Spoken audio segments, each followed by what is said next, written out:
तो एक बार गोसाई जी के घर में चूड़ी पहनाने वाली कोई आई, तो गोसाई जी ने कह दिया हमारे 7 पुत्रों की बहू हैं, इनको चूड़ी पहना दो। 7 पुत्रों की बहुओं को चूड़ी पहनाने वाली पहना रही थी। 7 के बाद एक छोटी सी लाली आई, उसने कही मुझे भी पहनाओ। तो चूड़ी पहनाने वाली को लगा कि छोटी बालिका इसको भी पहना, तो पहना दी। और पहना करके वो गोसाई जी के पास जब वेतन लेने गई, तो गोसाई जी बोले कितने हुए भाई? 7 बहुओं को पहनाए, इसका मतलब 14 भुजाओं में चूड़ी पहनाई, तो उसका कितना हुआ बताओ? बोले 14 नहीं 16 भुजा। बोले क्यों? 7 नहीं, मैंने 8 लोगों को चूड़ी पहनाई। गोसाई जी बोले मेरे घर में 8वां है ही नहीं कोई चूड़ी पहनने वाला। बोले नहीं नहीं, एक छोटी सी लाली भी आई थी, उसको भी पहनाई। गोसाई जी बोले मैं घर जाके पूछूंगा पहले किसने पहनी। घर लौट करके गोसाई जी जब आए तो पूछा, तो 7 बहुएं बोले नहीं हमने ही पहनी, और कोई नहीं था। रात्रि को स्वप्न में किशोरी जी आ गई और रूठ करके बैठ गई।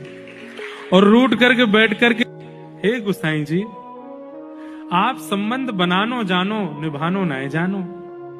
हरी श्यामा जी मोसो का अपराध है गो? अरे श्री जी आप इतनी उदास क्यों है रही, कहा है गो? नाय नाय आप संबंध बनानो जानो निभानो नाय जानो। अरे अरे श्री जी ऐसे मत करो, कहा भय बताओ तो। आप इनको अपनो कहा मानो? आप लाल जी को अपनो कहा मानो? तो आप लाल जी को अपनो कहा मानो?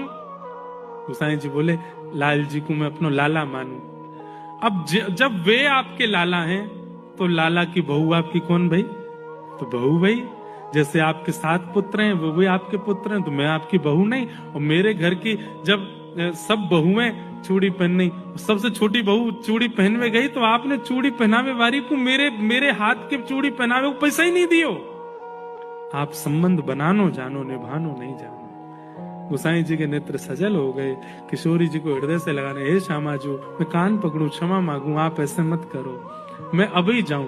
दौड़ करके गए, उसको देख के आए, उसको प्रणाम। बोले अरे तू कितनी बड़ भागनी है। बोले क्यों?